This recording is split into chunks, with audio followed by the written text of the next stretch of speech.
Doc, it's time to rock. Welcome to the channel, folks. Welcome to a special episode, a special stream, a special part of the channel, Simon, that we've never done before. We've never had a watching party, Simon, Rock Professor.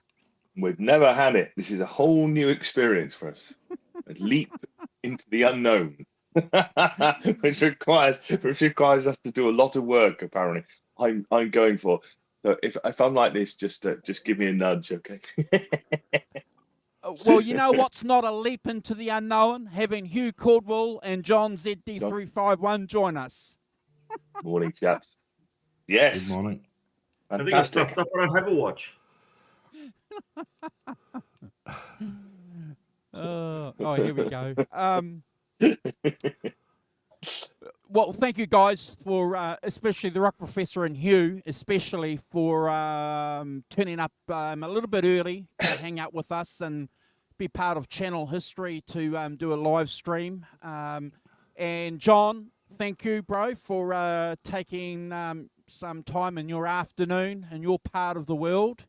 There's a couple of shout-outs, obviously, before we kick off the show that obviously we always like to do before we start the show. So I want to say, don't we, Simon, a special shout-out to John and Hugh for at least being in the hot seat for a few weeks while Brad was away, don't we?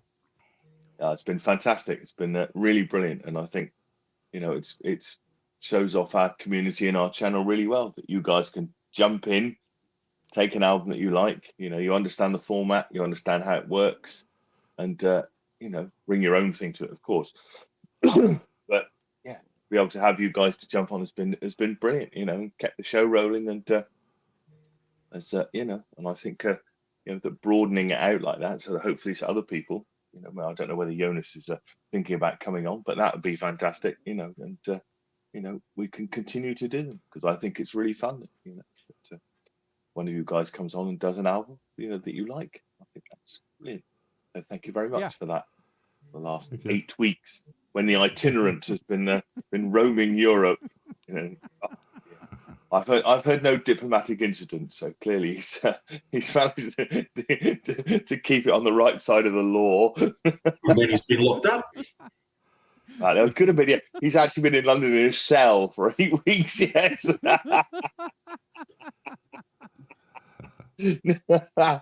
So anyway, the backdoor man is back in Melbourne tomorrow, I understand.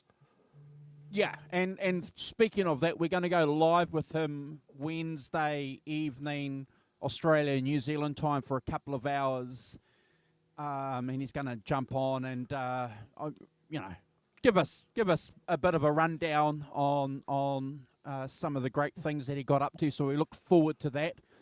Couple of other things too, obviously, that we want to talk about on the channel. If you are aware of it, if you have been living under a rock over the last couple of days, you may not know that 5 photos of Eric Clapton when he was playing with John Mayall have been released, and there's one person in particular we need to do a shout out, and that is Tony Bowen, because he put those photos up on a couple of our Facebook pages, and I did a live video yesterday talking about them, and put up another video, folks, just showing, highlighting those photos, because they're fantastic during the height of the Blues Breakers period, John and Hugh, which is going to be another big part of the channel, because towards the end of this month we're going to be doing a celebration, the 58th anniversary of this album, guys. Probably the album which started it all for a lot of us, as far as that classic rock tone goes anyway, Simon. Well, it is the classic album for that, isn't it? You know, you can trace it all back. I mean, you know, there's a case to be made for tracing the whole of British blues rock back to the Gibson Marshall sound on that album.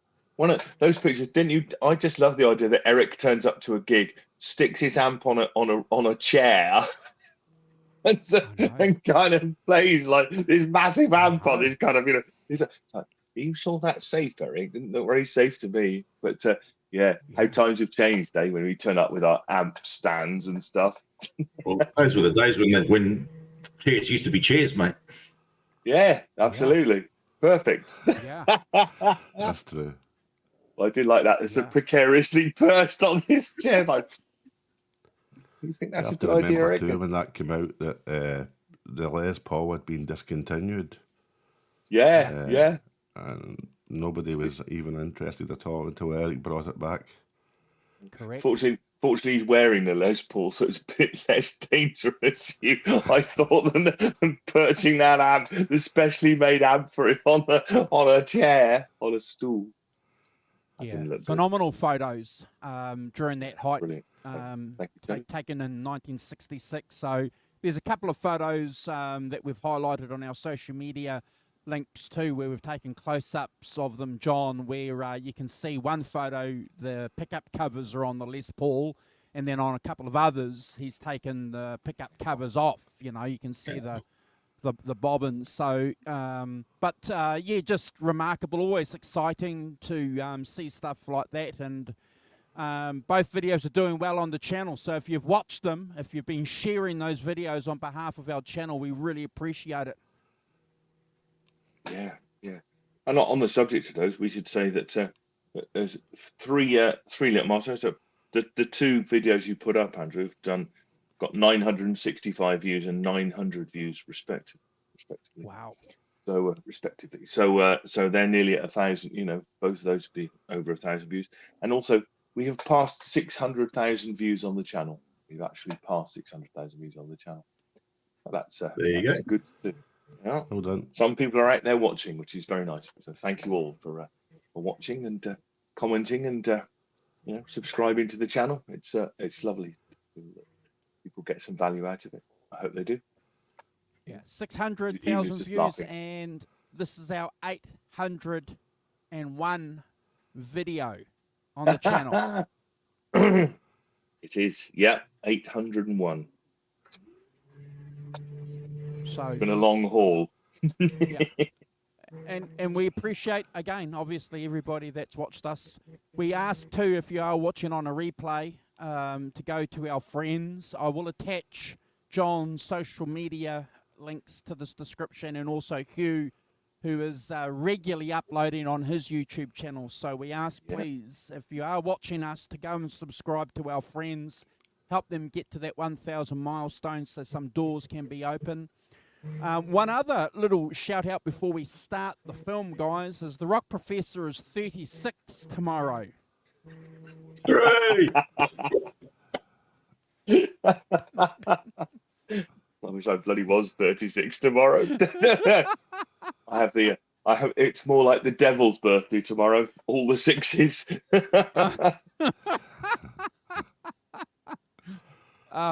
Congratulations, Simon. Congratulations on reaching that. But also, I suppose, do we want to talk about the fact that you're going to be retiring too? Is that something that you want to just tomorrow mention? Is my last. Folks? Yeah, tomorrow is my last ever day at work, with any luck. Yes, I'm after 47 years. I am retiring from the Her Majesty's Civil Service.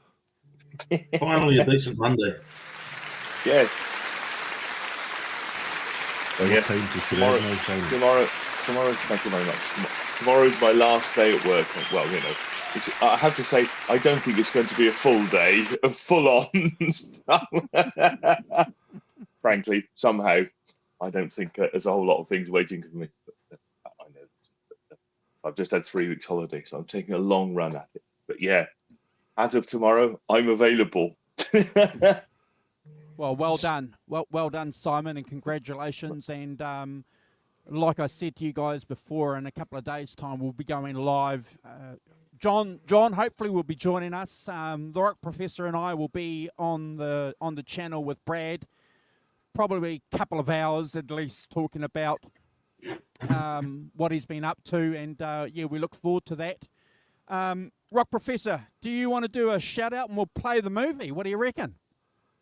Yeah, yes, I will. I'm just a quick reminder that Jim, just under 50, needs 11 subscribers to get to 1,000 subscribers.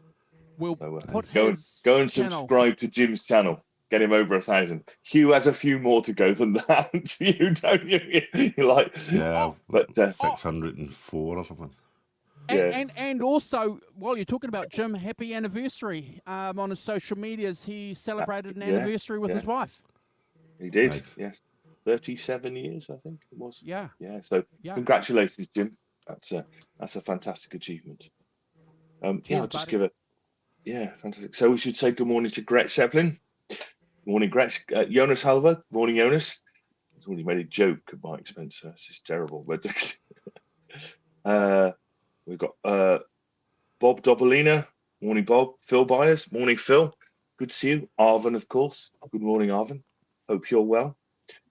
And yes, I think that's everybody besides me and Hugh who've commented as well. So we have 11 watching. So give us say hi, and we'll give you a shout out if you haven't yet.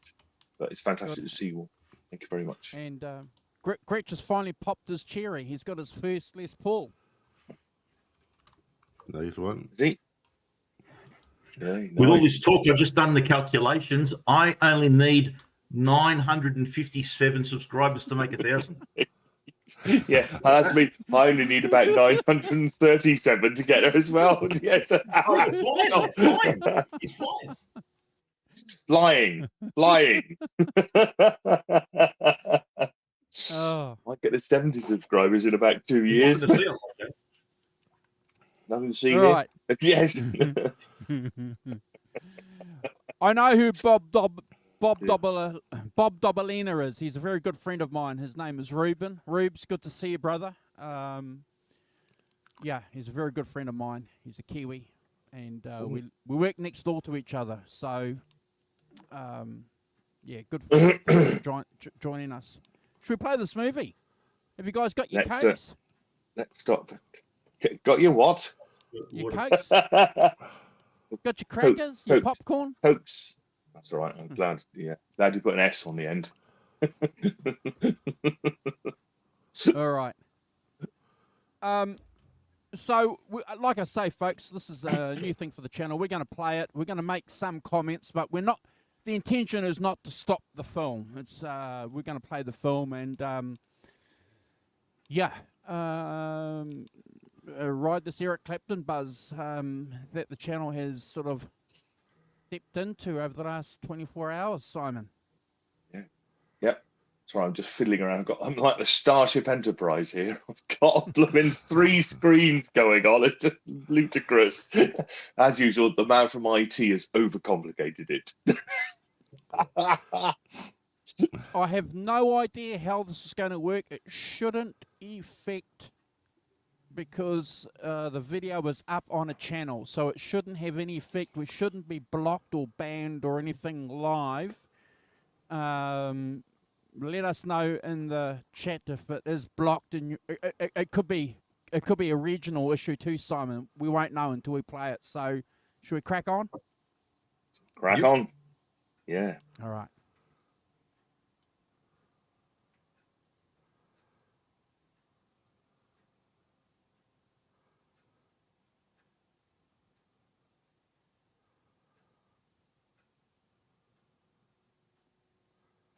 Where's the vocal? Where's the audio? Your audio? Hold on. Hold on. We got audio? Nope. I thought I was It's gone. over the top. I was on mute. It's gone. Yeah, no, it's gone on my Gone. iPad and my thing. Yeah, instantly lost on my phone. Anyway. Oh dear. Well, because it's muddy waters, isn't it? Too much muddy waters. Yeah, the music. Yeah. Well, we tried, gentlemen. Ha! We're still live, though, aren't we? Are we still live? Still live? It's saying stream unavailable on the other screen that I've got. Yeah, so I don't think we are. Is anyone in the? No, it's the stream suspended for. No, stream suspended for policy violations. Ooh. Okay, hold on, guys. Just hold on for a second. I may have to go and delete that. Let me just have a look and see what Mr. YouTube is saying. It'll be the music. It will be the music. Yeah, unfortunately. It will be the music. Hold on. I think, Andrew, we need to talk some more in it, to be honest, as well. Yeah. I don't know. I think the silence just becomes a a stream playing, whereas if we're banging on about stuff like we have been in the chat. Yeah, I did talk a bit through it. Yeah, no, you're on mute, John. I think so. Yeah. Yeah. Well, it does say we're still live on my phone. I don't. Let me just. We're live, but it's a stream unavailable. Hold on a sec.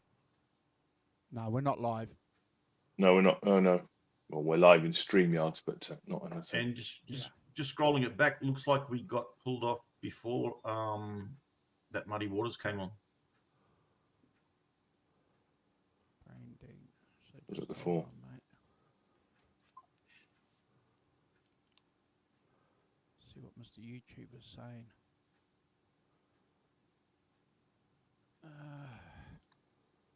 Try this one. What's Mr. YouTube saying here? Hold on, guys.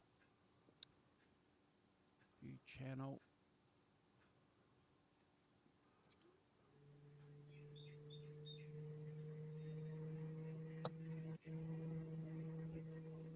Hold on. This is not looking good. I can't find anything. No.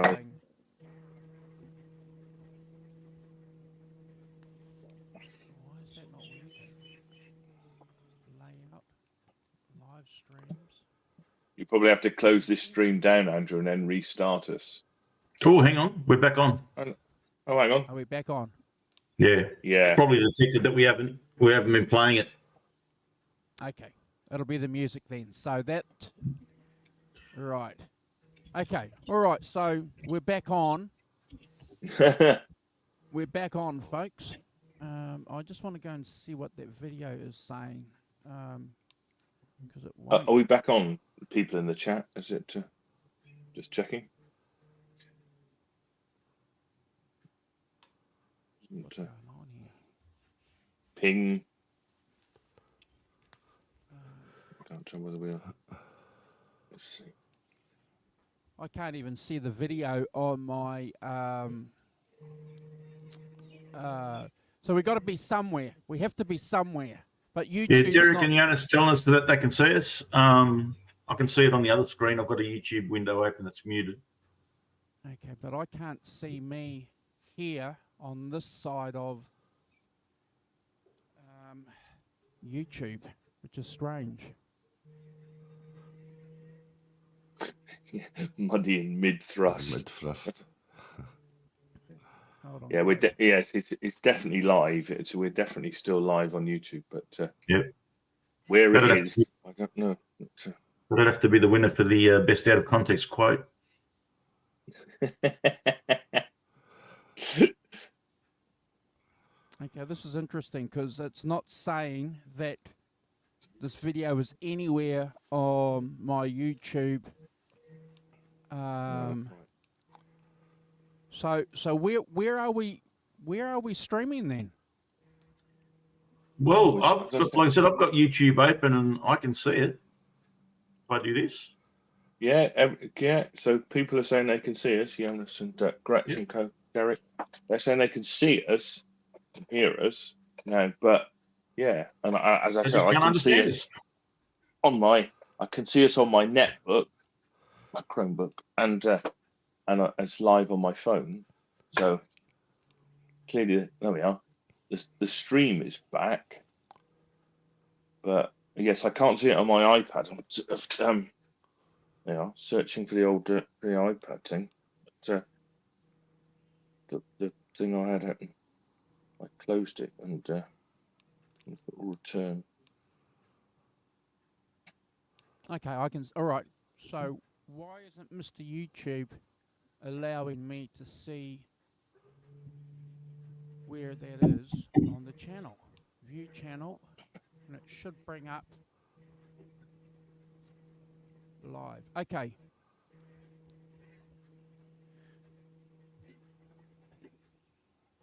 So you're right, guys. We were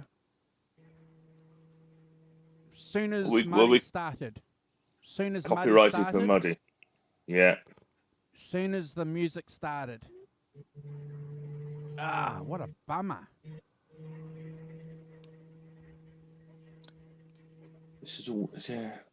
It's the trouble with YouTube, isn't it? It's all very odd and very, very muddy. The waters are very muddy. Thank you. Well, you got to remember that all this stuff's done automatically by bots. So whatever they catch, they catch, and whatever they don't, and it doesn't always make. It's not always consistent. No, well, you're right. You're right, bro. And I suppose that's one of the risks that we kind of took, because on a monetized channel, because the channel that's hosting that video is not a monetized channel.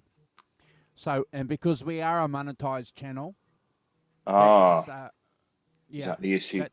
That's the issue for us. So, okay, well, for the next 30 minutes or so, maybe you want to tell us, John, what did you think of what you saw of the film? Because you hadn't seen it before. Was it pretty much what you expected an early part? Yeah, well, it sounds like they were just going to get into it, really. It seemed to be, we only got, 7 minutes in or something like that. So it was just really a recap on we were just about to hear about him starting to get into it, I guess. It's kind of hard to really gauge until it gets into the swing of things, I guess. But yeah, obviously gave a good background of where he came from and his early life. Yeah, the interesting part is the art bit, isn't it? Clearly he's got some talent as an illustrator.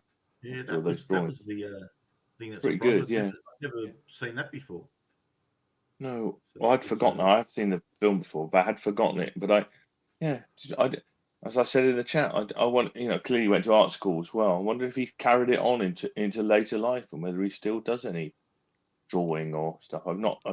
As Andrew, as you said, a bit like Ronnie Wood and Bobby Whitlock, and lots of other those guys. Pete Townsend went to art college. Very strong and very big in those in the early '60s. That people went to those things. So I mean, I've not seen any evidence that he ever paints or does any other drawings, but that'd be interesting to know. But, it was sort of in keeping with the time. I was muted. One of the guitars that he'd drawn was very futuristic and different for the time, considering that, like, when the Flying V and the Explorer came out in '58, everybody was saying it's just like this two-way out there. This thing looked like some sort of a Wasp would play. Some BC Rich Warlock type thing, didn't it? Yeah, with the two, it looked like a spaceship or something. But he's obviously has a keen eye for sketching. Yeah. Eddie Van Halen has a guitar similar to that shape hanging off his ceiling a guitar of similar to that shape hanging off his ceiling in 5150 studio. That one that was shaped like that. Yeah. You mean like that's it's like that, isn't it? That one there on the it's like that, wasn't it? Odd kind of thing. Yep. See, that is a BC Rich. I wonder where it is. A weapon. Yeah. It did look like that, didn't it? Yeah, it looked very futuristic for the time. Stuff. Yeah, interesting. I don't know where that came from in his imagination, but some prescience there in terms of. That's it. Yeah, there we are. John, well done. So yeah, that's interesting to see what he would have come up with. That could have been the Eric Clapton signature model. Well, you have to wait for the '80s for that, John. One of these boring future strats. A little of the Hofner bass in it. Yeah. Yes. See what is there, isn't there? Yeah. It's damn. But yeah, so I think that was it. That was interesting first take. And you know that it's the other stuff is about his having a record collection as well. Having records, I think, in those days was really important, wasn't it? That you had, if you Yeah. had records, you know, I've heard stories. People would go round to other people's houses so they could look at the records. Yeah. Knock on the door. Can I see the record? Whatever you've got, you know, and and possibly you might get invited in to hear it played. But actually, people turn up and say, "Have you got? Can I see it?" You know, it's like the Holy Grail thing. It's kind of sits there, which is but having that collection clearly from an early age, fed into his musical obsession a lot. And we know, don't we, that he later who did he spend some time living in, was it John Mayall's house, Yeah. perusing John Mayall's, wasn't it John Mayall's house, And he had a living massive perusing. record collection. Yeah. That was his university course for about 12 months. Sat and Yeah. listened to records all day and every day. It's not the only collection that John Mayall had. So you guys have all seen this documentary before? Yes, but not for a long time, and not for a while. I haven't seen Not it. since Okay. it came out for me.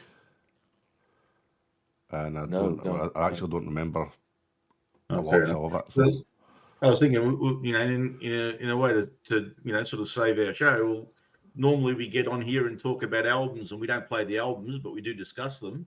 I figure if you guys have seen it, we could talk about what were the good points and bad points of this documentary, and give it a bit of a rating ourselves of why we'd recommend this or not against any other documentary that might be out there.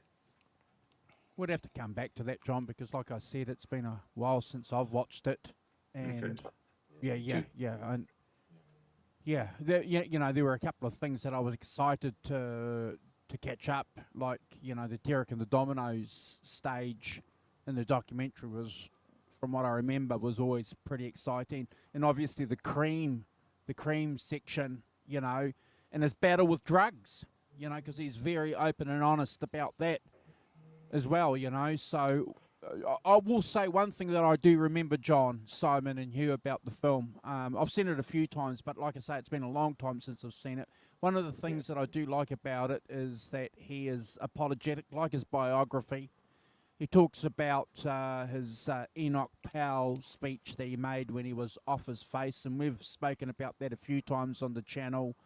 He's made lots of apologies about it.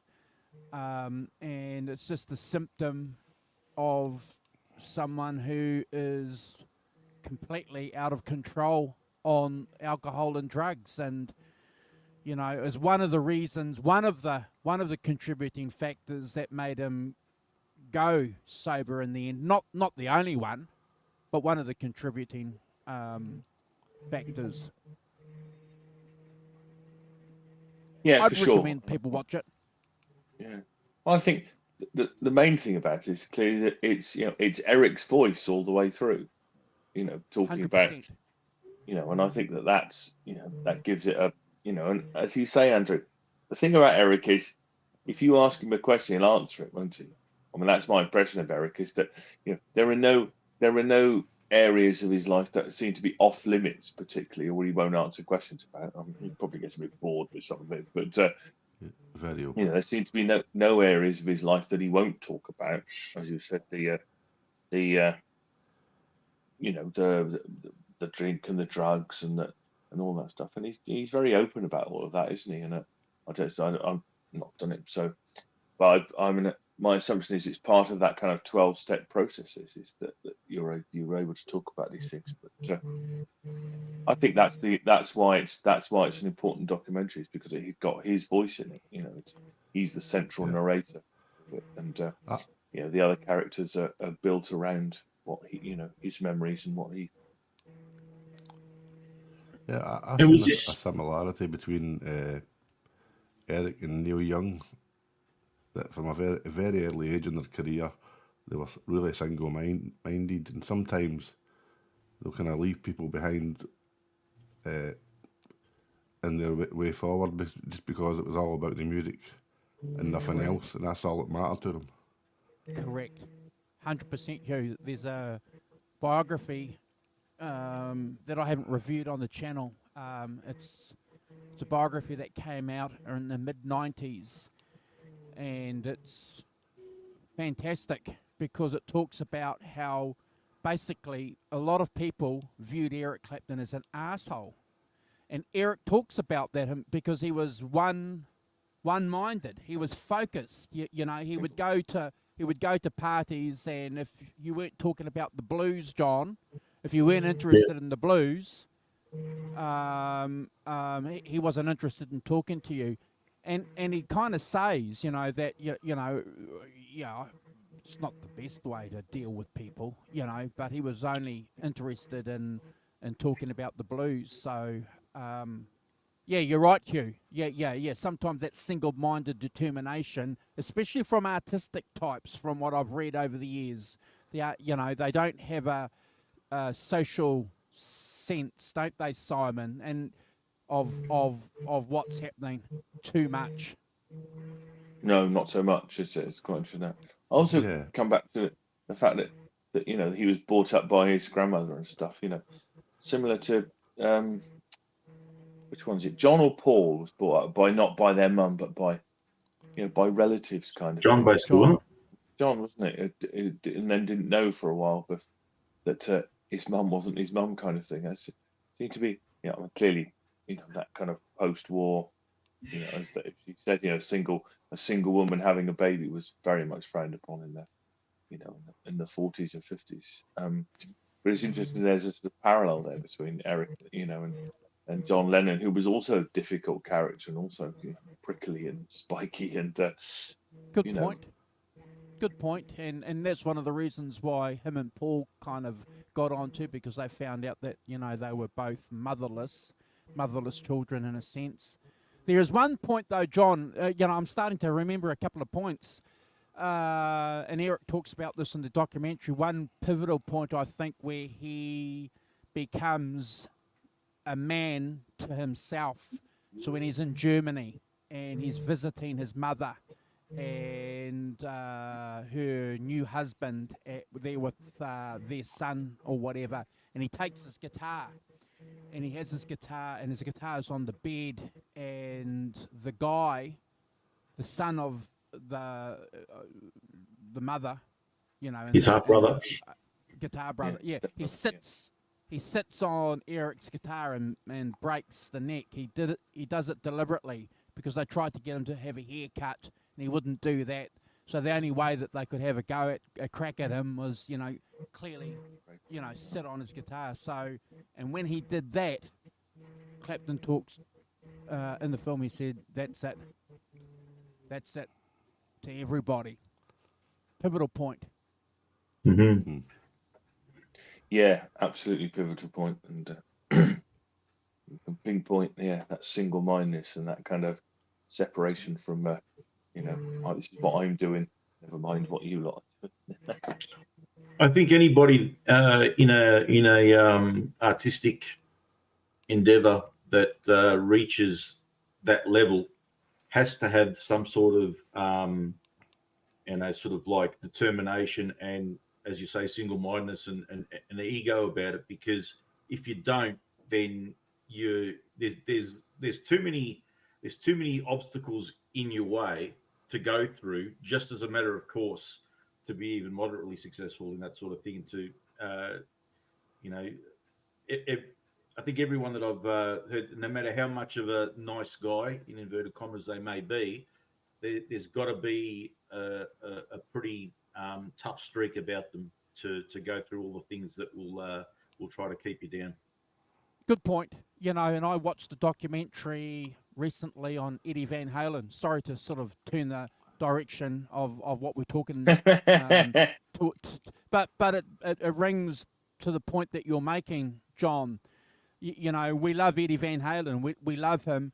But, I wasn't aware of the details that Eddie did when he launched at Michael Anthony, the bass player. 3 times he had a go at Michael Anthony to cut him out of making any money. And Michael Anthony didn't do a thing. Michael Anthony stood there. Michael Anthony said, okay. Yeah. And, and Eddie Van Halen wanted to grab it all, wanted to take his and I'm watching this video going, wow. I knew. That's a big mystery in that relationship, because everybody else that has any dealings with it, that has, said they've had any dealings with him, you speak to like Gene Simmons, Nuno Betancourt, Brian May, and anyone, even like not his peers, but anyone seems to have any interaction with him, said that he was a lovely guy, and he was very just a loving type sort of personality. And it seems odd that as everybody who has anything to say about Mikey says that he's a lovely bloke, and I haven't heard one bad thing about him. And there was obviously something went down between the two of them, even to the point that with all the vitriol that happened between Sammy and Mike versus the brothers after Sammy had left, that before Eddie's passing, Sammy reconnected with him. It's odd that Sammy, being so close with Mike, didn't try to, or maybe he did not, for whatever reason, it never happened. But it's odd that there seemed to be a mending of the fences between Sammy and Ed, but not between Ed and Mike. But again, we don't know. We weren't there for all of it, so like that. But yeah, look, what band hasn't gone through a sort of a thing where not everybody that started out in the band before they got big, and even in some cases after they got big, haven't parted the ways for a myriad of reasons. It's obviously complicated. Yeah, well, you get some bands where they share everything and still that backfires, and you've got some bands where the songwriters get it all and that backfires. But yeah, the Van Halen thing is very, very interesting. My opinion of Eddie changed a little bit. Where they wanted to take his songwriting royalties when they reformed. They cut Michael Anthony out. That he wasn't going to get a fourth of it. I think he only ended up with 5%. Michael Anthony, right from the word go, it was an equal split. And in Sammy's book, and Sammy talks about it, and he said, Alex Van Halen's getting money, but he's never written a song in his life. Yeah, it's funny because like the flip side to that coin, your other option is that so the singer and the guitarist, and we'll keep it sort of like as a sort of a for anyone, if you have another unnamed band that the singer and the guitarist are the ones that are creating the music and getting the publishing, and there's a drummer and a bass player who don't contribute any music, so they're saying, well, we're not really giving, so why are we getting? But then there's also the thing too where, like, look at the situation with the Beatles, where you're George Harrison writing some bloody excellent songs, but you're competing with Lennon and McCartney. Yeah, and that's a very so you're in a difficult position. Even like, so do we just give someone a song on the album because they're one of the band and it's getting there as a quota and not as to merit? If the singer and the guitarist that have written 10 great songs, I'll let the bass player sort of half decent song on there because we've got to keep them happy.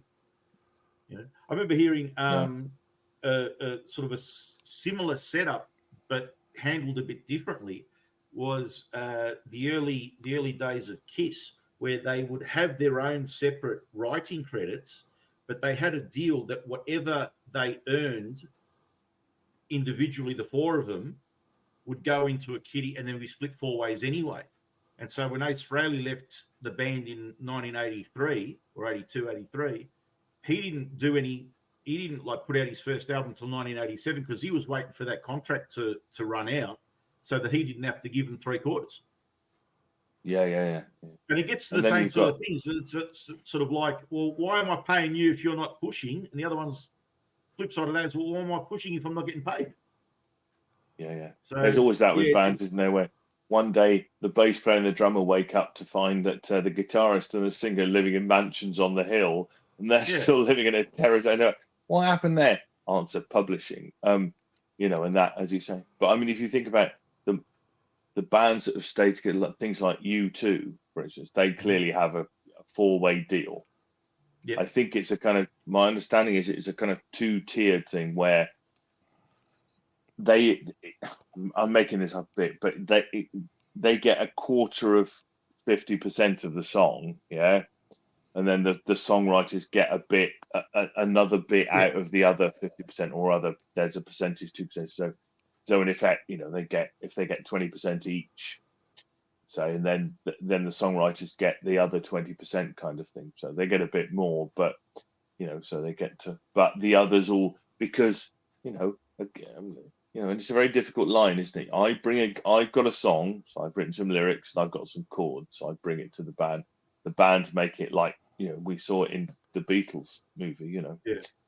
Get back, you know, where the other band members shape it up. So what I play as a bass player affects, you know, what the drummer plays, what Ringo plays, what all these guys play affects the mood of what it, you know, the style, the feel of the song, and it, you know, and it becomes a balance.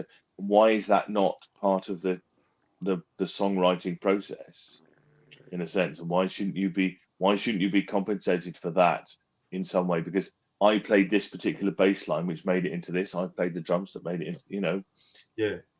That is an equal part of the, you know, it was maybe not equal, but it is some part of that creative process that makes, you know, the end result what it is.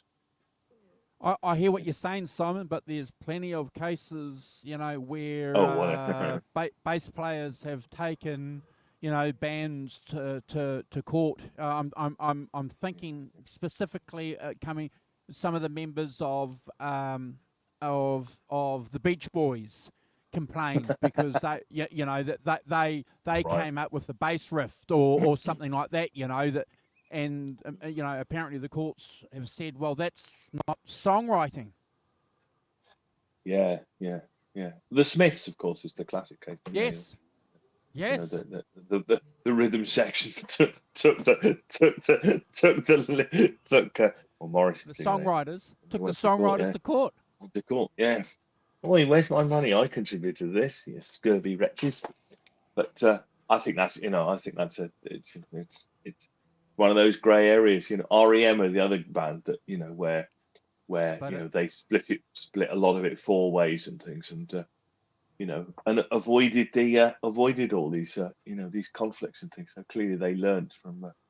Well, see, REM have got an interesting songwriting system, and where it clearly is a partnership, because the drummer, the guitarist, and the bass player wrote the music.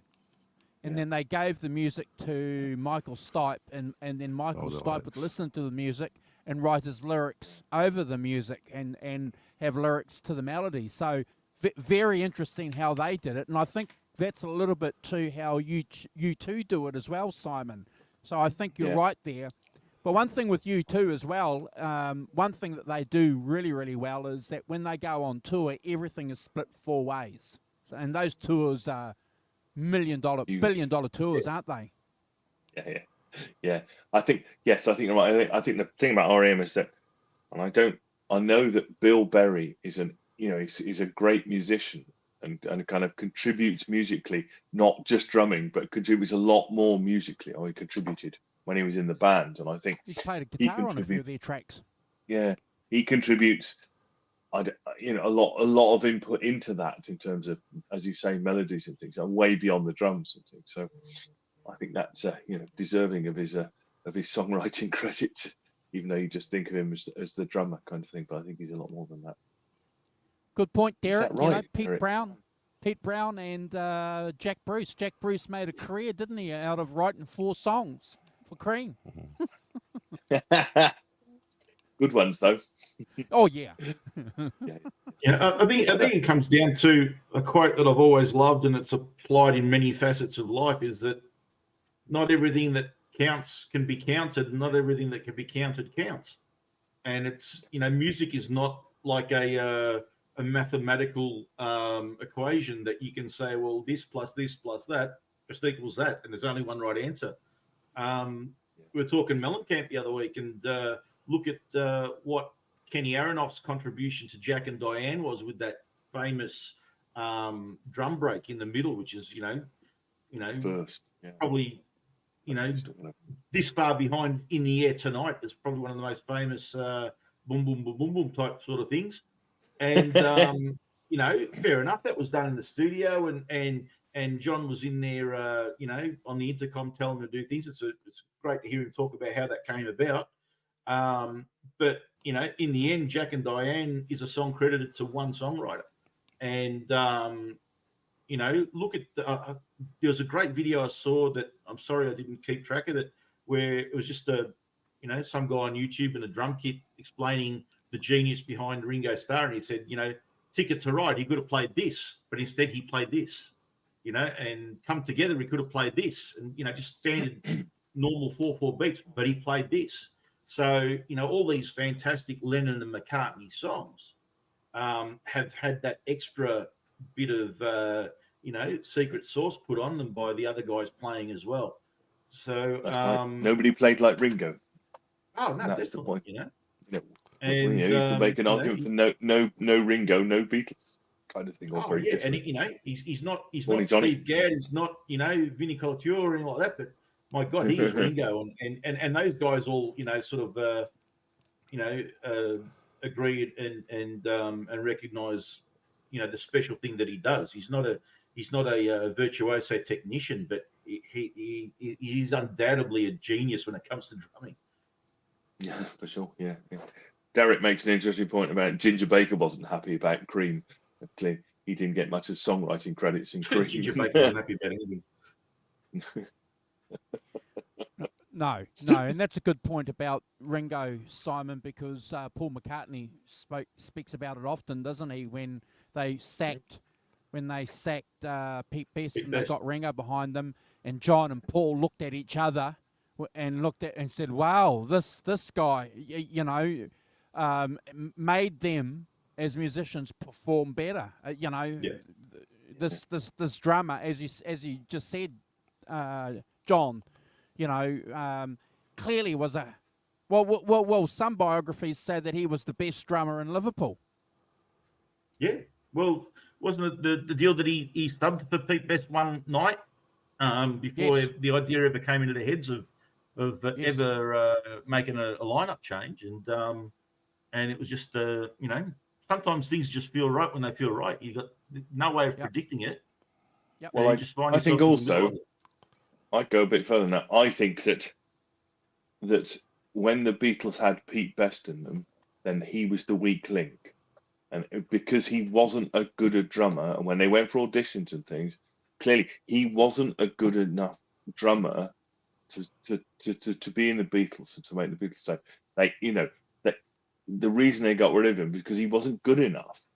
It's harsh to say, and I'm not a drummer, I'm not cartoon, but they got the best drummer eventually in Ringo, but they replaced Ringo's a better drummer than Pete Best, and on talent alone, that's what you do. You make your band better by who's the weak link. Well, we'll change it out for a strong link.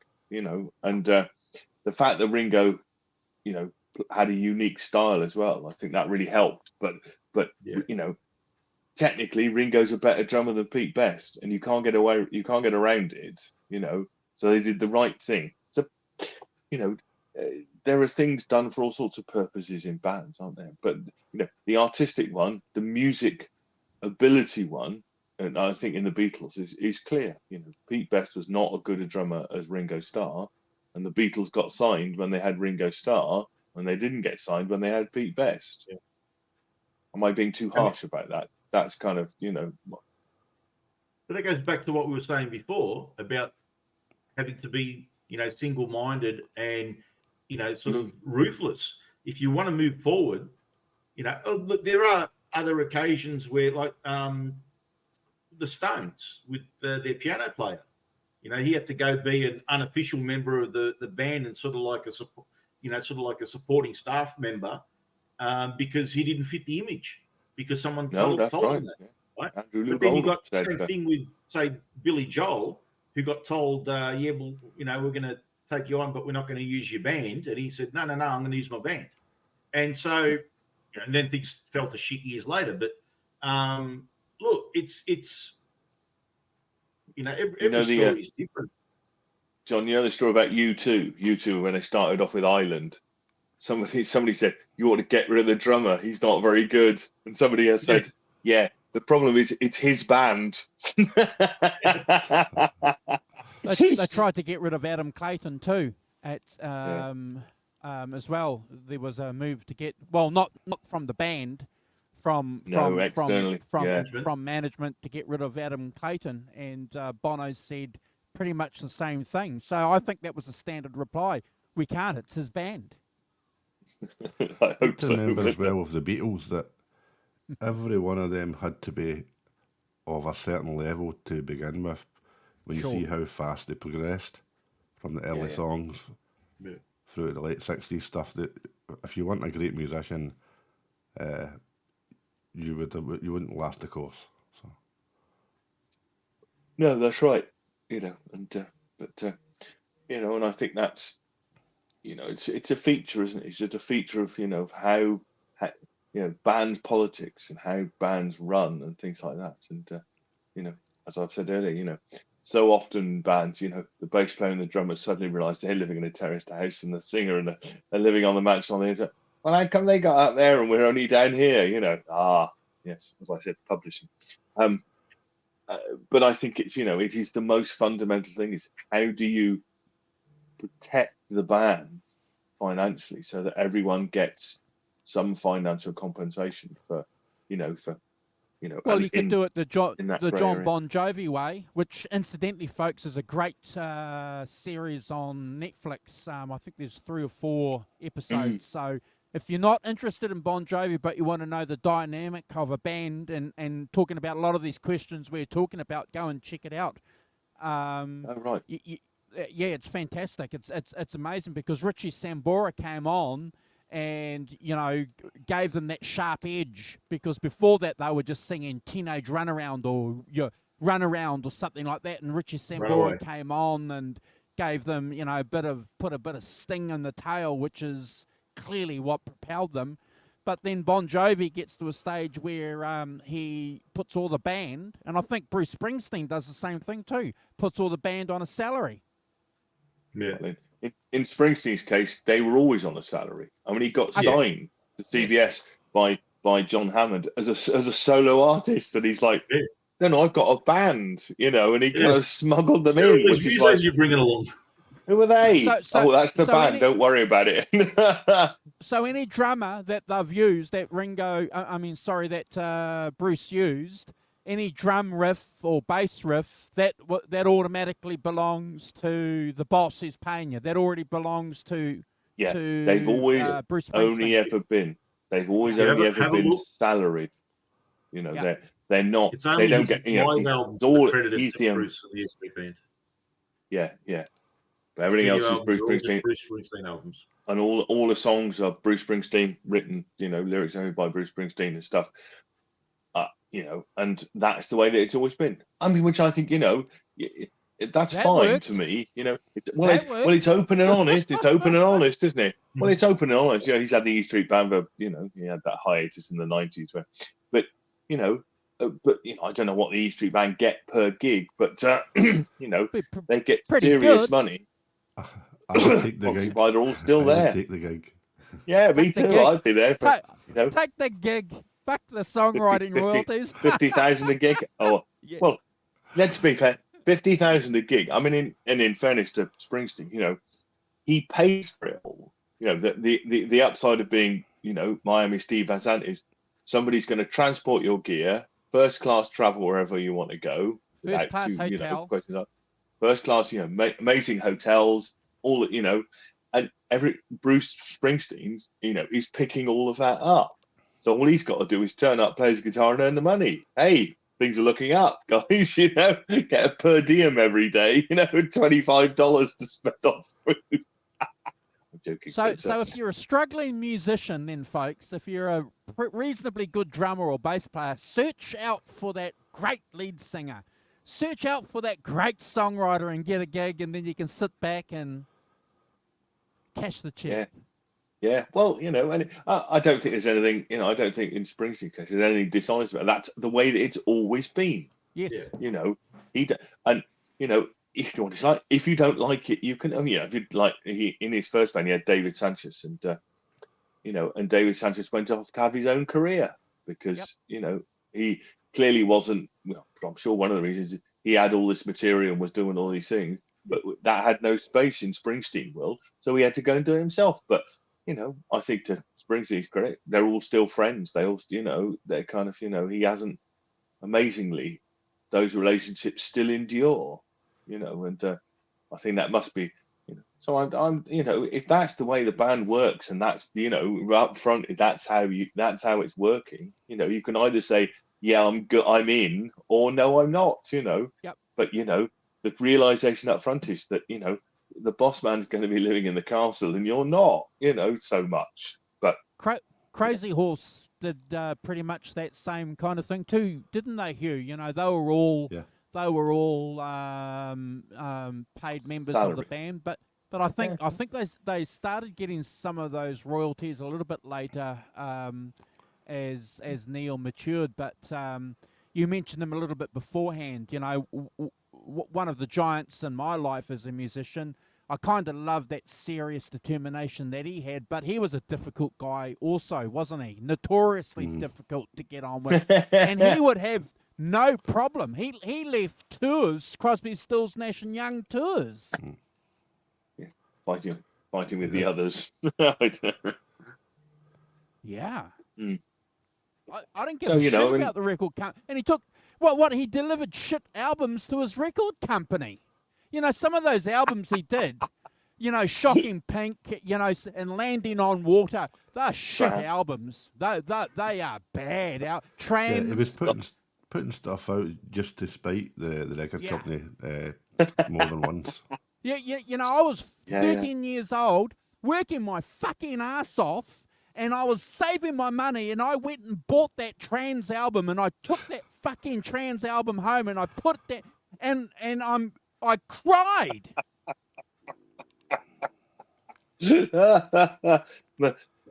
Mark 107. Andrew goes off on one.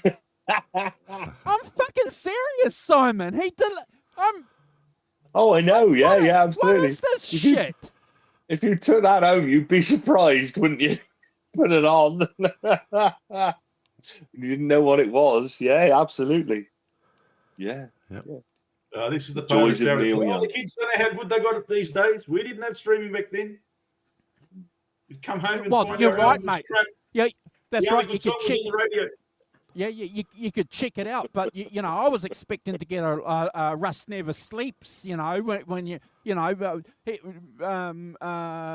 Young was my guru back then. I was listening to Deja Vu and.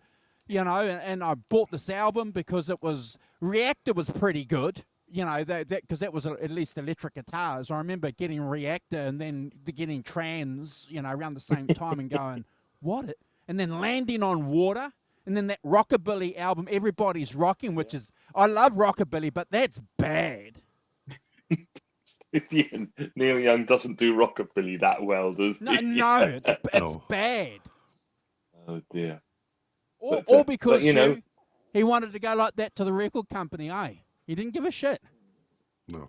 And it's, you know, and going back to full circle, you know, that's how Eric's always been as well, isn't it? You know, especially those early days. You know, I'm going to join Blues Breakers for one album, then I'm off to do Cream. You know, and I'm going to I'm off to do Blind Faith, and you know, kind of. You know, I feel like Eric's always been like that as well. You know, that kind of single-minded, kind of restless, kind of moving on thing through. You know, and there's no compunction about leaving John Mayall. Yeah. He wanted to go and play with who he identified as clearly the best musicians, and we all know the story. You know, he told Ginger without knowing, "Yeah, I'll join you." you know, because Ginger came and said, you know, join my band. And he goes, yeah, but on one condition, you know, you hire Jack Bruce. And Ginger Baker doesn't say anything. He doesn't let the cat out of the bag. He goes home and tells his wife, and his wife said, well, what are you going to fucking do? Are you going, you know? So he goes, I suppose I better go and talk to Jack Bruce. And then he knocks on Jack Bruce's door, and Jack Bruce answers the door thinking, oh my God, he's going to attack me. He's, you know, you know, the Scotsman's, you know, Wild, going to be beaten up by an Irishman. He's come to listen to me records. Yeah. But, yes. Can I see your copy of Big Bill Brunsey's web? Remember, he came round to ask to see it. When Eric left the Yardbirds, they were right on the brink of becoming really, really big, and that's like huge. Yeah, you're right, Hugh. They were huge. They were up there with the Stones. Yeah, he wasn't going to do. He wasn't going to do For Your Love, was he? In no way. No. So that's just how principled that he was. That he didn't give a monkeys how. It was all about, as I said, himself. Pure blues and nothing else. Hugh, yeah. how many guitar players would have stayed harpsichord. just to cash in? How many would have stayed just to cash in? Lots would have stayed, eh? Oh, I would say 95%. Yeah, all of it. I would. Yeah, I would be there. Was it Bowie's backing band that they were all sort of like hard blokes, and Bowie told them, "Oh, you wear all this fancy stuff because it was all the glam rock sort of style like that. We're not wearing that shit." And then we're from Hull. The girls would be right into it. And they were next. He said next. You know, we're talking about bloody mascara and nail polish. All these big Yorkshiremen. Trevor Bowler and Woody Woodmansey and all those guys. Yeah. We're from Hull. But this is not what people from Hull wear. That's it. Fishing town, fishing city. Hull was, you know, so we don't wear that. Yeah. Yes, but yes. Well, and then Bowie Roosters, you know, that Ziggy Stardust thing. You know, I think, you know, certainly, you know, the rhythm section didn't know that he was going to quit, you know, until he announced it on stage, you know, in a you know, flagrant display of I'm off to do something else. You lot can do what you want. Yes. I think Bowie's another example of the musician that's totally got a vision and sticking to it. Yeah. He's constantly reinventing himself, you know. Yeah. Probably more than anybody else, to be honest. I would say. You know, it's the most overt, isn't it? You know, you go from, you know, the kind of effete stuff of you know, of the Man Who Sold the World and things, and then you get to Ziggy Stardust, which is a pretty out there concept, you know, and that lasts for 2 or 3 albums, and then he's off to do the Thin White Duke, which is, you know, and they're all that's significant changes in your whole persona, isn't it? You go from Ziggy Stardust to the Thin White Duke. Prince was a bit like that too. Who? Prince. Yeah, a bit.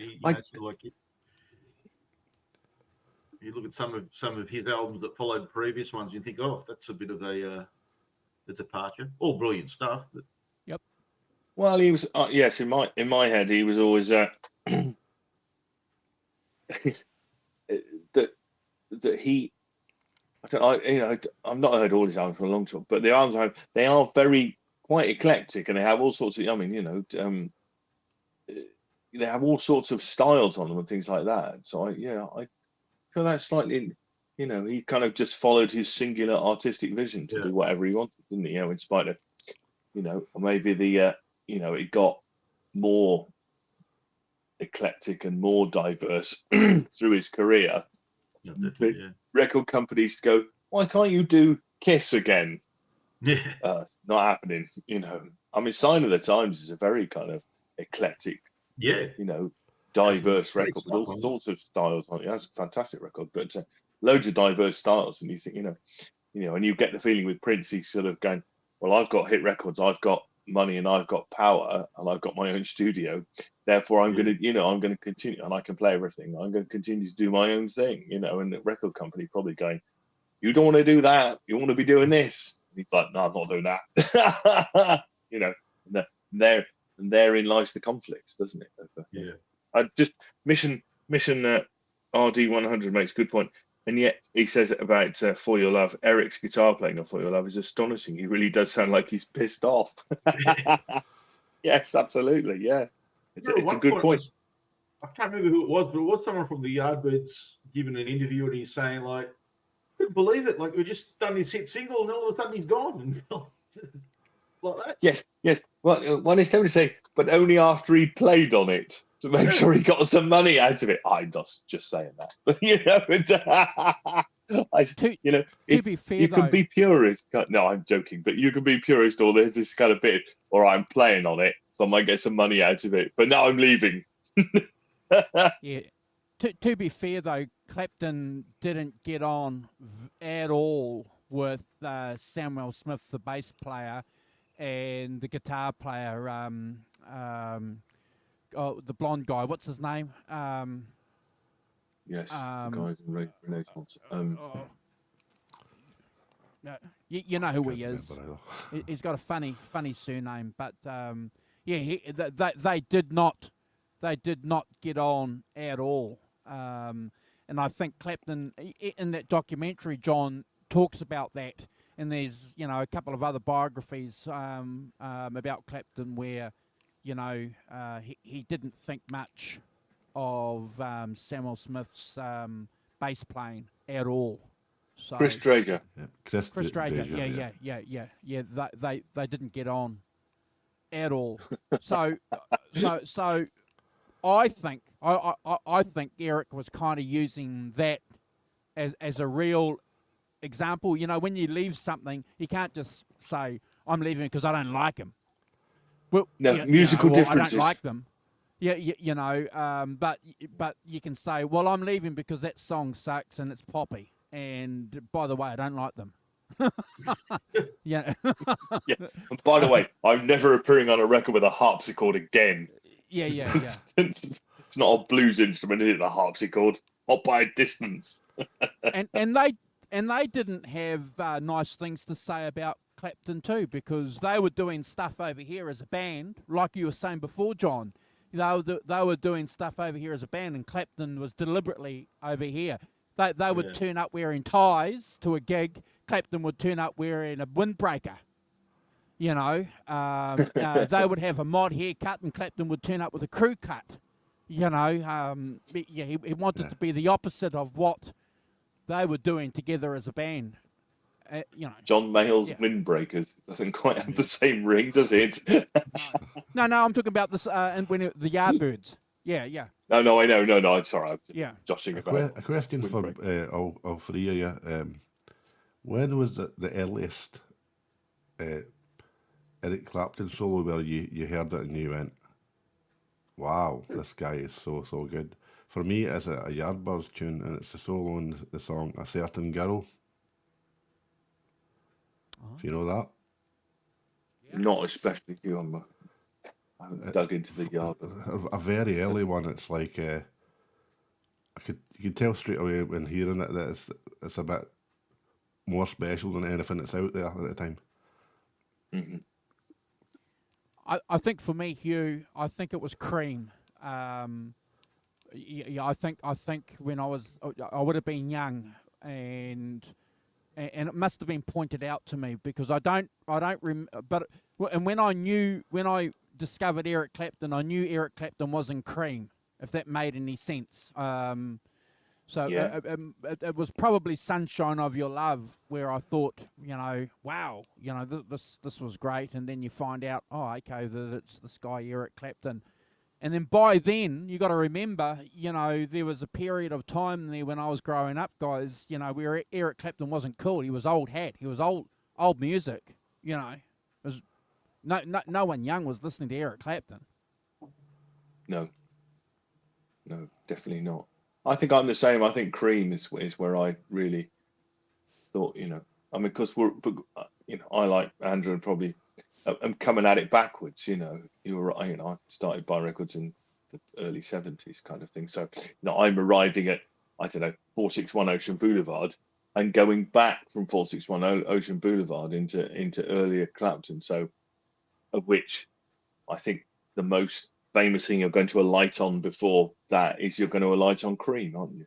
You know, and I think that's where I went next. Was you know, we've still a lot of talk about Eric and Cream more than anything else. Well, maybe in my case, maybe actually Layla, Derek and the Dominoes, actually. But you Yeah, know, that because actually yes. that's more contemporary. And maybe, and that would have been a big hit, you know. And Yes. I wouldn't have known that some of that guitar was Dwayne Allman by a country mile, like, you know. So I think, I mean, you know, Derek and the Dominoes was big when I was, you know, and so I think probably Derek and the Dominoes would be where I thought, you know, wow, that's, you know, great guitar playing kind of thing, you know. You go back, don't you? I think so. I think it probably is Derek and the Dominoes for me. But as I say, you know, as soon as you're not in the beginning of something, you're moving about in somebody's career, aren't you? Back and forth, kind of thing. Yeah. You know, you know, I've got, what's it, over, upways, sideways, down, whatever that's called.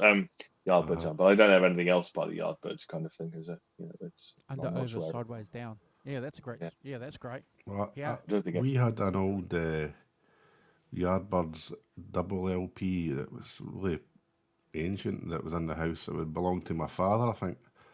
And I used to just play everybody else's records because I was like 10 years old and just going through everything.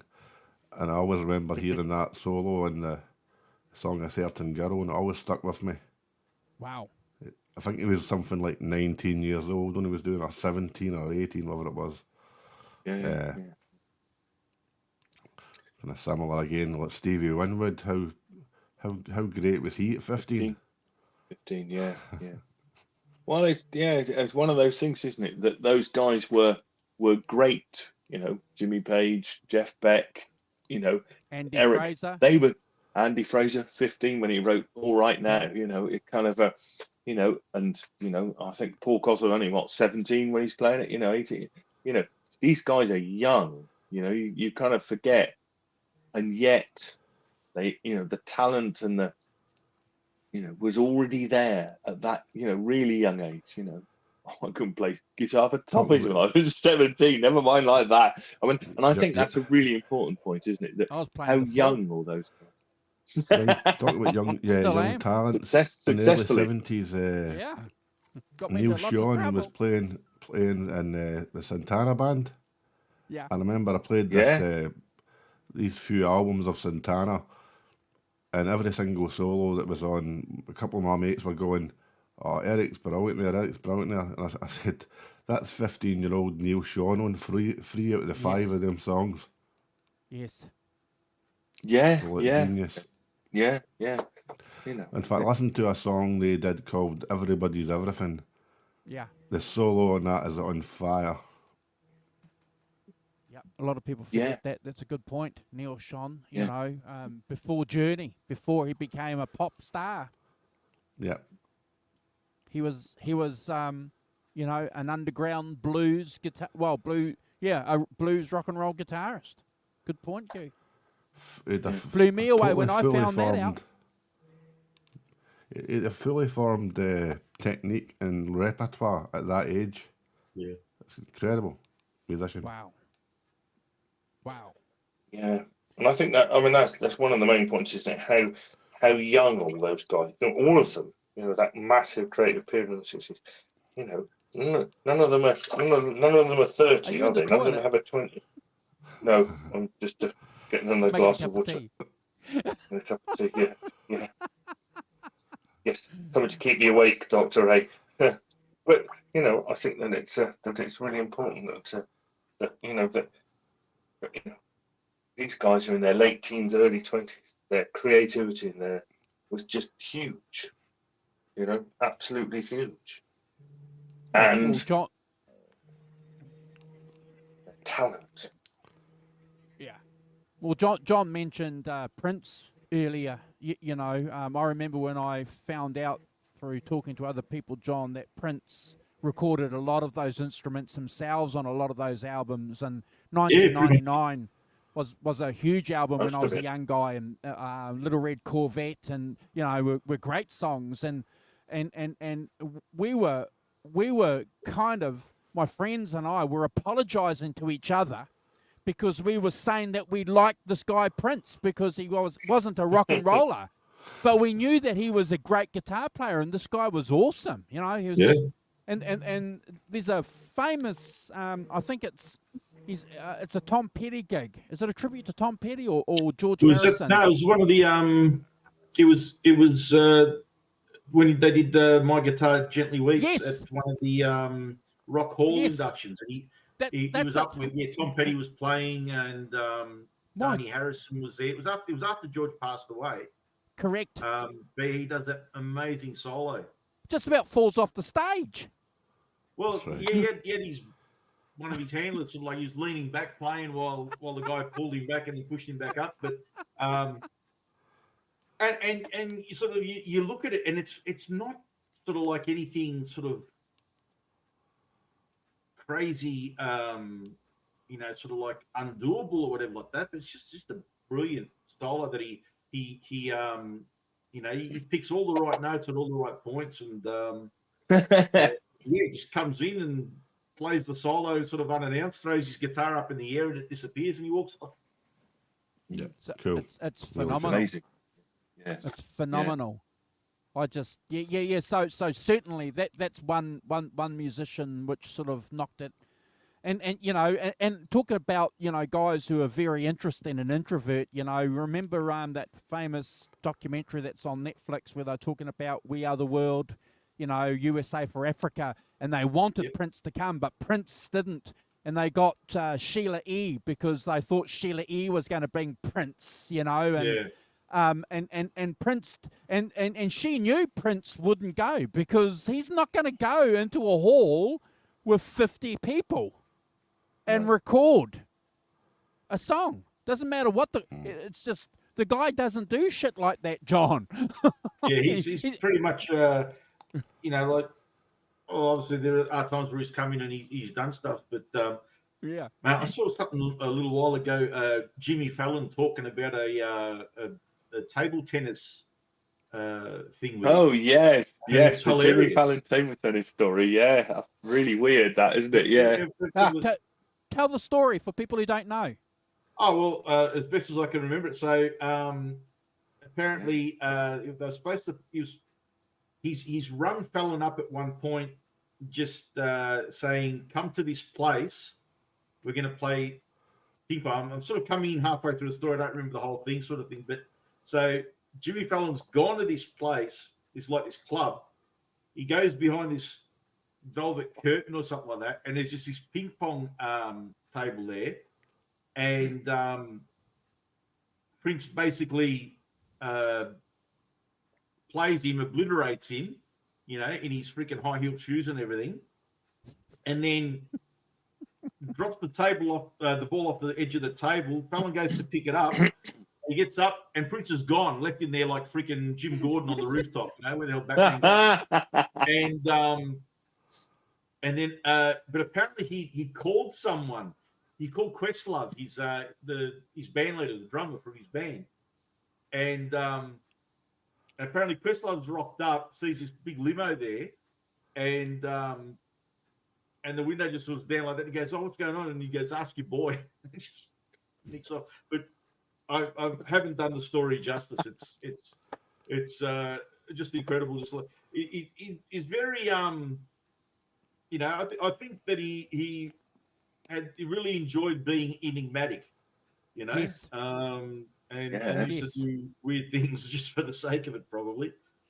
So I'm not pretending to be an expert, but I've worked with a couple of guys over the years who are Prince nuts. How I love Clapton. I've worked with guys who know Prince, and again, we've said it before, we may not find a real strong connection with the subject, but when we find someone that just has that same passion, that kind of you're kind of interested, so you ask them questions and stuff like that.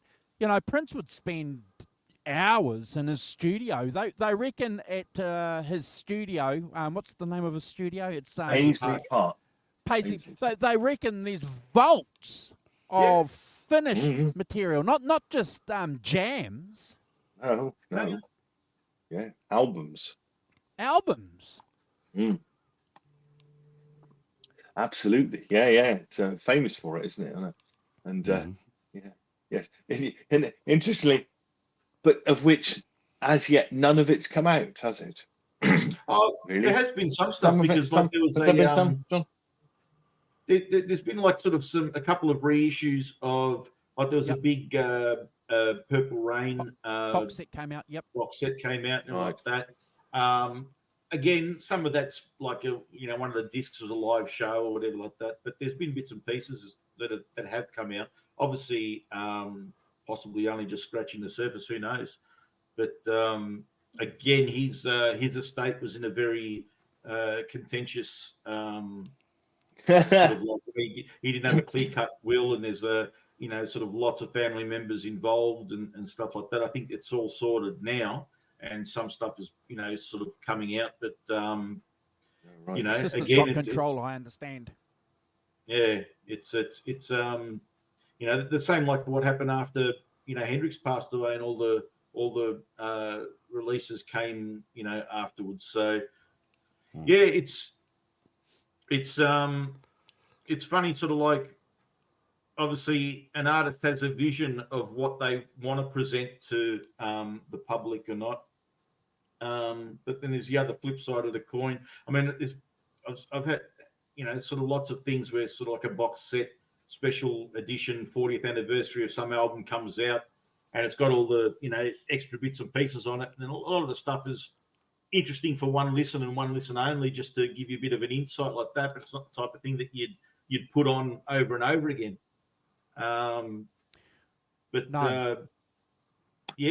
Obviously there's, I don't know, I can't remember how much of that reissue was like remixes and, previously released B-sides all just in one spot now. But, sometimes, the stuff that gets left off, you see why it's been left off an album, pretty obvious.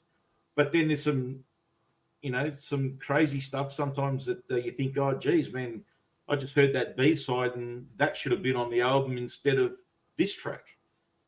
So and again, it's all either the holder type sort of stuff or ear of the listener, I guess, when it comes to any artistic endeavor, because something that you might think's a bit meh is my favorite song in the world. Yeah, absolutely. And we're both right, because it only matters if you're in the forest to hear the tree fall. Oh, well, you're right, John. And we've spoken about Neil Young a few times already on the stream. Neil Young came out, released, Hitchhiker, which was supposed to come out in the mid-70s, but they never released it. And people have just been gushing over this album, and a lot of people who've reviewed it were saying that this was the album that could have nailed the coffin closed for Neil Young in the 70s. It was just a great album, and it's just a shame that he didn't, for a lot of reasons. Captain Kennedy's on there, Powderfinger, Pocahontas, Ride My Llama, Campaigner, Human Highway, The Old Country Waltz. Other versions of these songs found themselves on other albums, but the point I want to make, John, following on from you, is that at least some of these artists are releasing the stuff now. That back catalogue. Neil Young's releasing 5 albums a year now, or something like that. Has done for. It seems to be like every month there's a new album coming out, but he's making that his mission, isn't he? He's taking control of that, John, and saying it's great. Yeah. Do it now while you're alive, rather than wait till you're dead and then your family fight over it and they release shit. And also too, some people come in and walk into the vault and think, all right, well, here's all this stuff. how do I put it together? How do I string it together? How do I connect this to that, to that, to that? Yeah. You know, and it may very well be that there's songs from different sessions over different years that come together to form a cohesive theme or something like that. You know, look at the last Springsteen album where he decided to put a couple of songs that he'd done from you know, before his first album. You know, some of the fans have been clamoring for If I Was the Priest for years, saying that, you know, it should have been released on something long ago. You look at sort of tracks that we were talking about Darkness on the Edge of Town. There are songs that were written at that time, didn't get that on that album, didn't get onto the river, and ended up being something on Born in the USA. Yep. You know, but then, yeah, it still comes as someone else's vision as to what they decide to put together as and compile an album out of somebody's work when the artist isn't there to give the guidance. But then there's the other side of that coin where it says, you know, is it the artist's vision or is it the listener's vision that's more important? You know, that people say, oh, I've created the song, I've let it out in the world, now it belongs to them. You know, people take it and do with it what they will, and you know, it may mean something to them, and it may mean nothing to the guy that wrote it. Isn't it great though when you've got all these songs though, Simon, you know, that you've written for an album that don't make it, like, you know, as an example, Tattoo You, you know, 90% of those songs were written for Exile on Main Street, you know, that was 10 years earlier, you know, so they decide to get together and record an album. Oh yeah, we've got all these great songs, let's record these songs that we wrote. Great to have that choice, Simon and Hugh. Yeah. Mm-hmm. Oh, well, you know, it's what vaults are for, isn't it? But you're right. That thing about curating your own legacy and stuff, and, you know, organising it and things is, you know, clearly Neil Young's been doing it, and you know, Bob Dylan has his bootleg series, and you know, So I think, you know, I think those are really, you know, interesting ways of creating your curating your own, you know, your back catalogue and your things, you know. Clearly Dylan has a funny relationship to any of his stuff, but his Bobness. But nevertheless, you know, these things, you know, all these things, you know, I don't know how many there have been of the bootleg series, but quite a lot, you know, 20 or so. All sorts of different things, you know, like the Royal Albert Hall, you know, the Judas gig, and all of those things. You know, you can get them because you know, they've been recorded. And he's going to be a hot topic. He's going to be a hot topic soon because he's going to be the focus of a Hollywood movie. You know, yeah, you know. Yeah, so however that's going to work. But all these Zoomers are going to discover Bob Dylan. They're going to be surprised. Yes. That's going to go. But and to tap into that hype when that film comes out, you know, we haven't done a Bob Dylan show, have we? We haven't picked a Bob album. No. So we may Too scared. we may do that. And I've also found out that we're secret Neil Young fans too. So we may do a Neil Young fan between the album between the four of us, because they're all on the list. The list is getting bigger. They're all on because we might run out of albums. We might run out of albums before the end of the year, John. Oh, well, you know, it is every week we do a show and we put another 5 albums on the list. Yeah, we'll catch up eventually. I'll be very interested to see how this Bob Dylan movie goes, because he's the young guy, the main character acts in June, and I've seen some stills of it, and boy, there's an uncanny likeness to early Bob Dylan when he was in New York in 67, 68. He looks the part. He looks pretty good. That is going to be because Bob was cool back then. You know, when he was wearing those Beatle boots and those black jackets and, you know, Wayfarers. He was cool in that fuzzy afro. Hanging out now these with signs. Yeah, you got it. He was cool, mate. He was cool. What?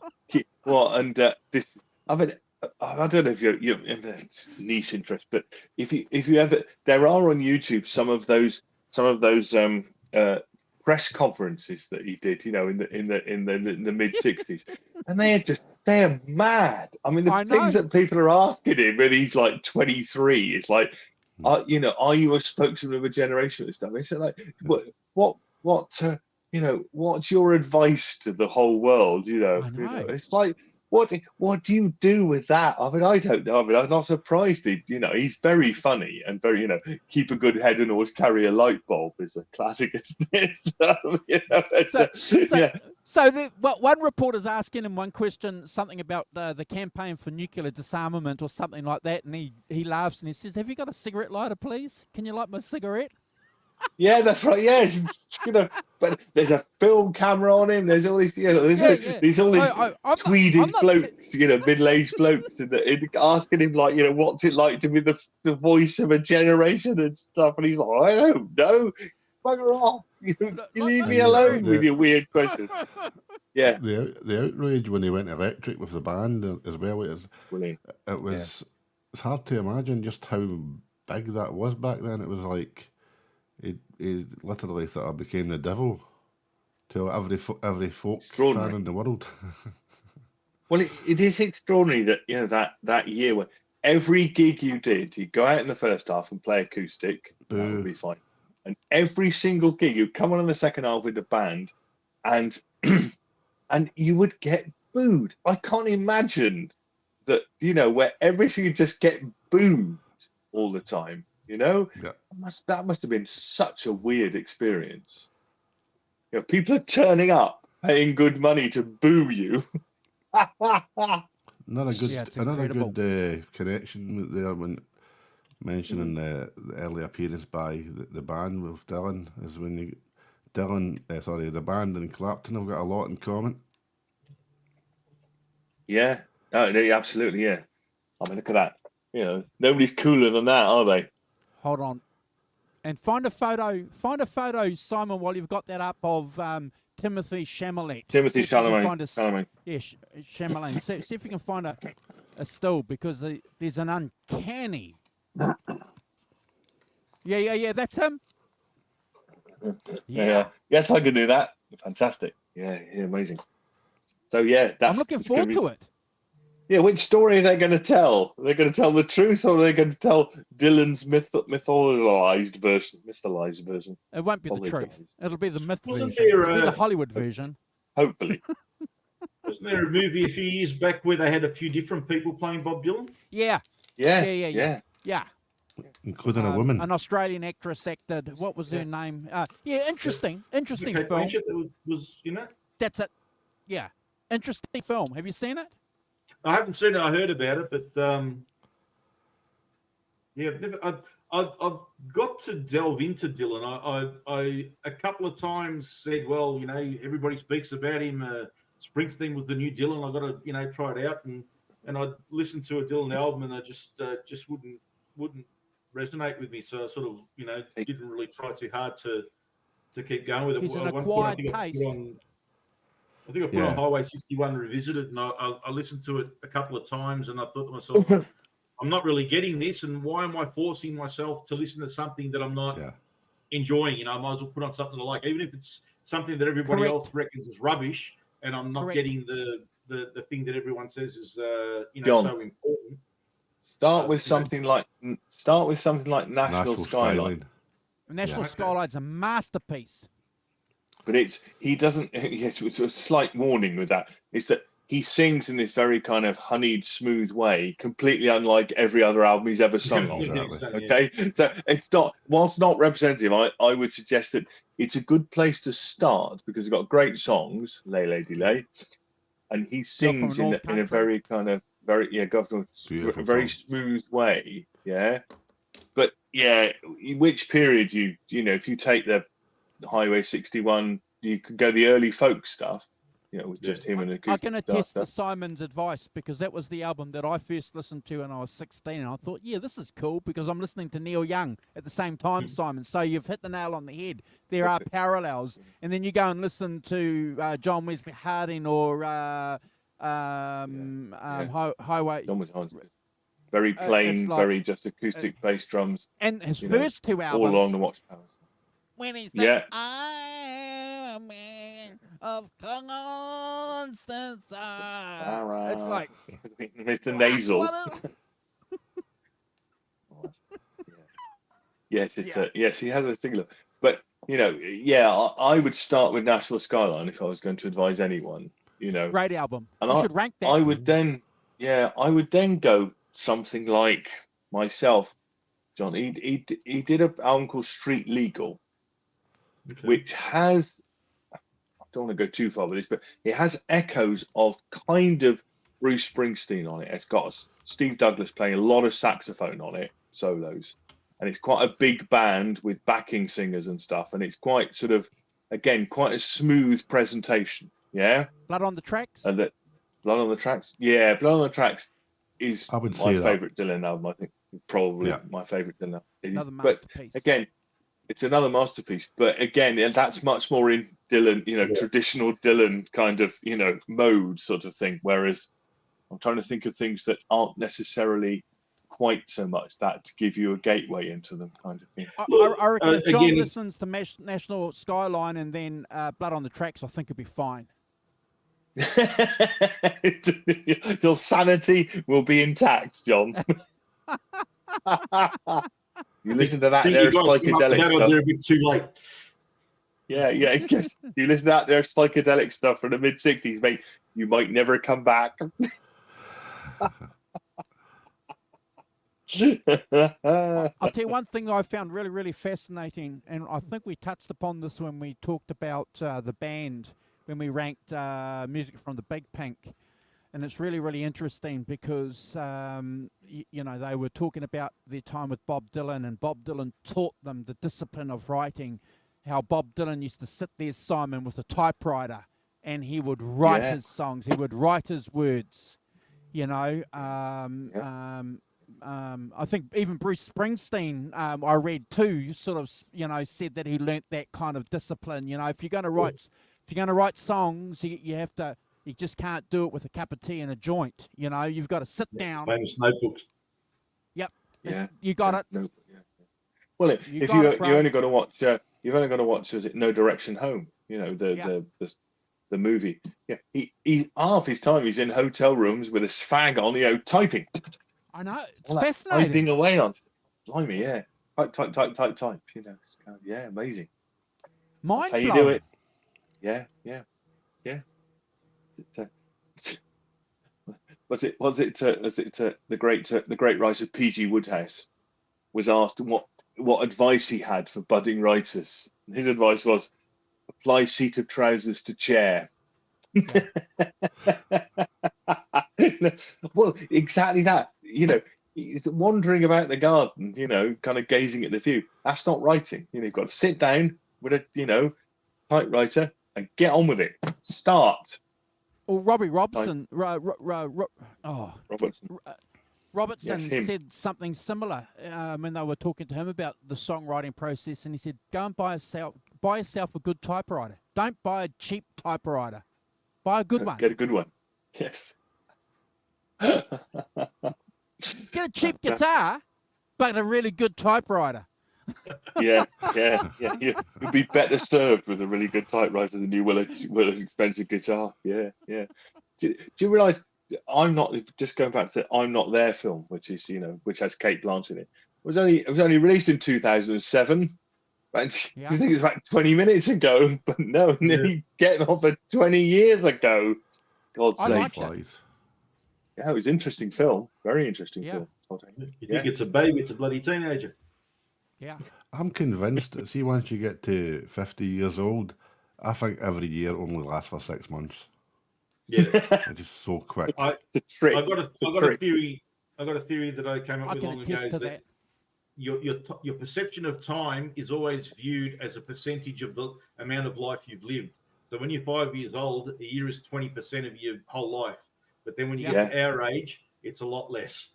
And it must be that because, man, I always had an argument with a friend of mine where I told him that did the usual thing around about a couple of days from February. I said, January is the shortest month of the year. He goes, no, February is. I said, no, February's got less days. But always at the end of January, you're going, where the hell did that go?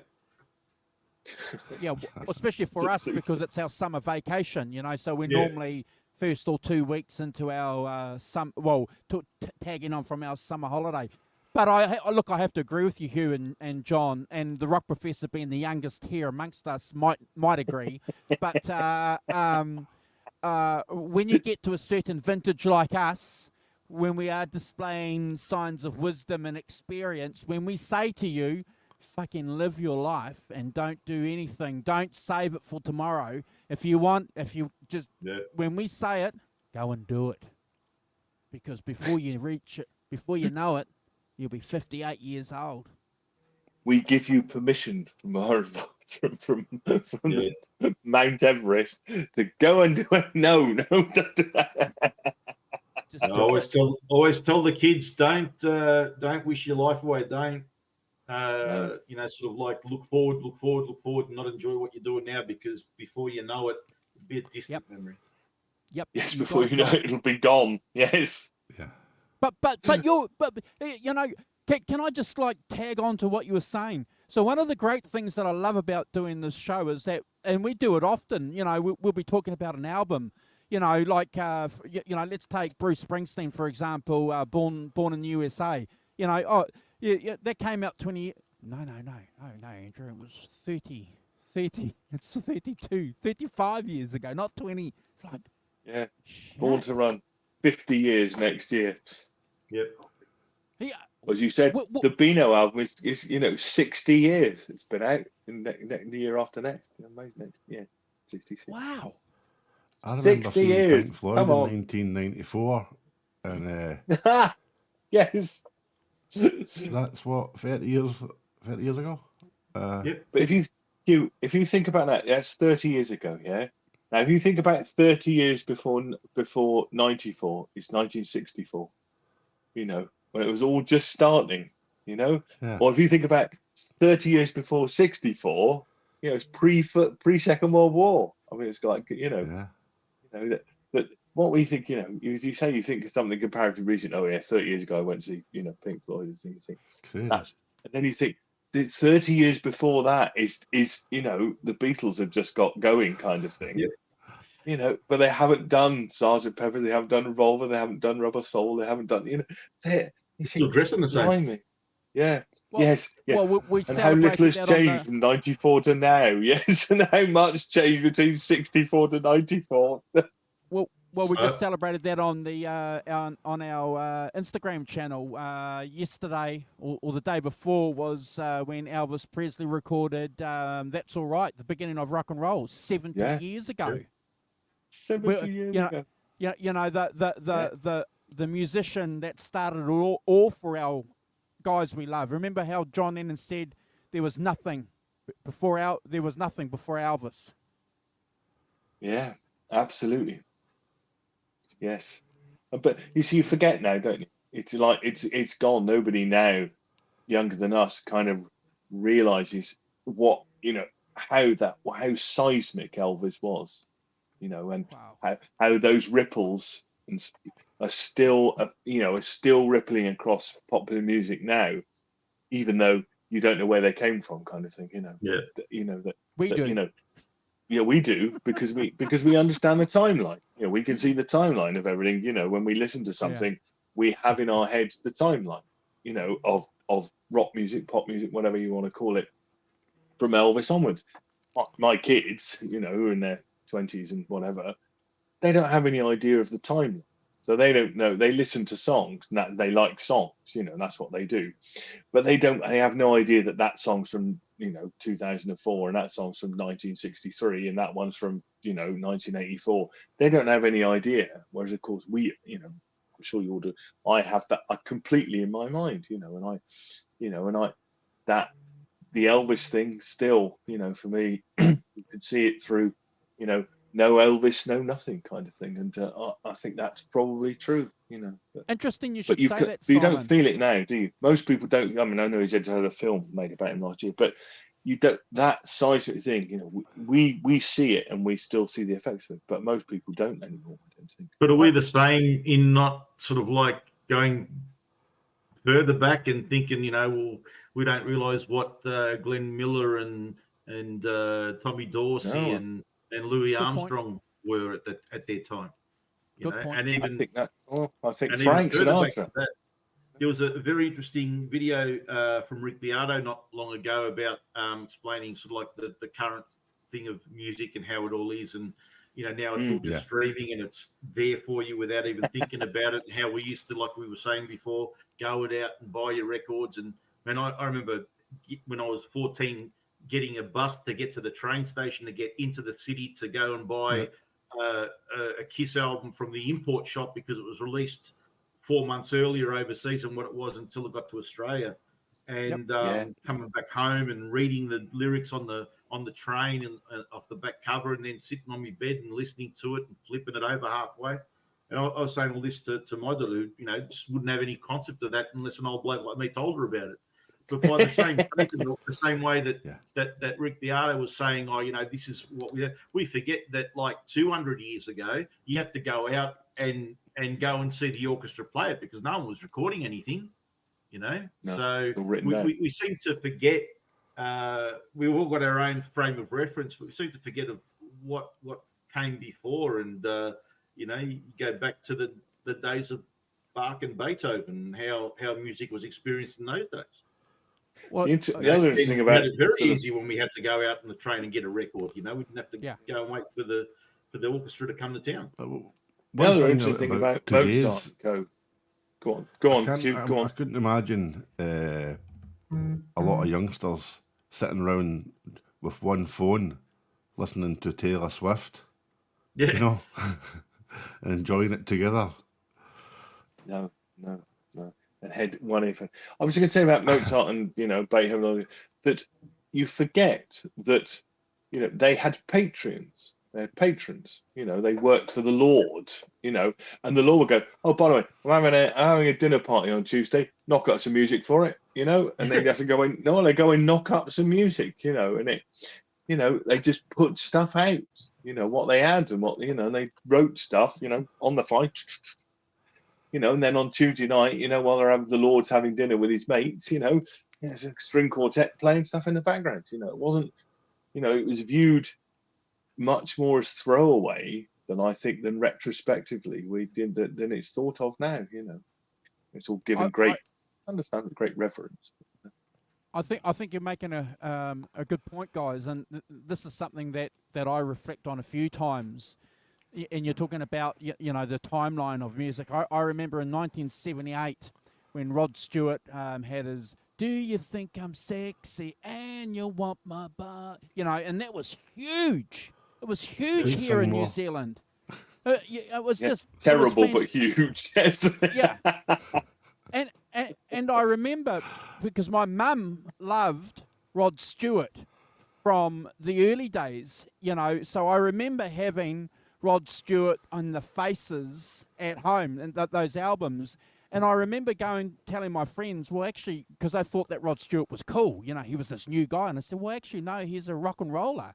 He's got these albums from 1972. Simon, only 5 or 6 years before, Blondes Have More Fun came out, and people were calling that old music. Yep. Oh, yeah. Because it moved so fast then, didn't it? The changes and stuff. We talked about Bowie earlier and stuff. It rolled, and it's complete. Yeah, you go back to this Faces, 1970 kind of thing. You're right. 6 or 7 years before is a completely different artist by then. Completely different. And he, I know, but he had a hot band though. Then that guitar player and that Asian dude that was playing the bass. He had a hot band. His guitar player was a Canadian, I think. Jim Cregan, was it? Jim Cregan. Yeah, I think so. Maybe. Yeah. Who did he play football for, Hugh? He was a football apprentice for a while, wasn't he? Rod Everton, Stewart, I think. Oh yeah. I think so. As you know, he's a huge Celtic fan. Because he wanted to be a footballer, but got a knee injury, a little bit like a lot of other guys, and so I need to find another career. He's also a gravedigger. Yeah, that's correct. Hey guys, we're here for 2 hours. How about we wind up? Hey, Yeah, we've had a good I chin. think that's a chin very wag. good idea. Yeah. Yes. Apologies if you've joined to watch Eric Clapper's live in 12 bars. We only got to the first bar and then we lost the rest of it. I'm just going to re-edit this clip as a hangout with John and Hugh, just in case people think that they're actually going to come here and watch a Clapton documentary. So I'll just re-edit it, John. Oh dear. We'll call it a bro down. That's it. Well, it's good because a lot of times we want to go off into these little tangents and flesh out these concepts as we're in between ranking songs, and we've got to be, sort of aware of the time that we have to do that. So it was a good opportunity to get and have a chat and just waffle on a bit. Actually, it's probably a good idea. We could probably do this once every 6 weeks, maybe. Do it semi-regularly. I'm in for that. Just get hang out. Clearly, we've just proven that we didn't have to have an agenda.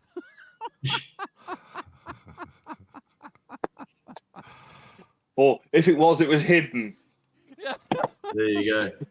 But maybe we should do this, and obviously Brad will be back, so maybe we should just jump on every 6 weeks and get together and just say, have a jaw. Yeah, have a bro down, and we just won't. We'll come in. You want to take shows out of the schedule, and we've got all these albums to get through, and now you want to just do a few shows without any albums. Hey, mate, I've got to do a special shout-out while he's in the chat. Derek Clacton, he's a very, very good friend of ours. I see him on a lot of other channels as well, offering comments. He likes a lot of channels, that are associated with the topics that we talk about here. Yeah. Derek, what do you think about those photos? He's made some comments on the 2 videos we put up, but we know that Derek is a Clapton nut. He would have been especially excited to see those photos too. Fantastic. Absolutely. Yes, he's definitely approval there from Derek. Yeah. Both Derek and Arvon have both commented on my videos a lot, so that's cool. Yes, just fantastic. It's great guys, and we love the fact that when we meet people on other streams and other comments, it's fantastic. So yeah, fantastic.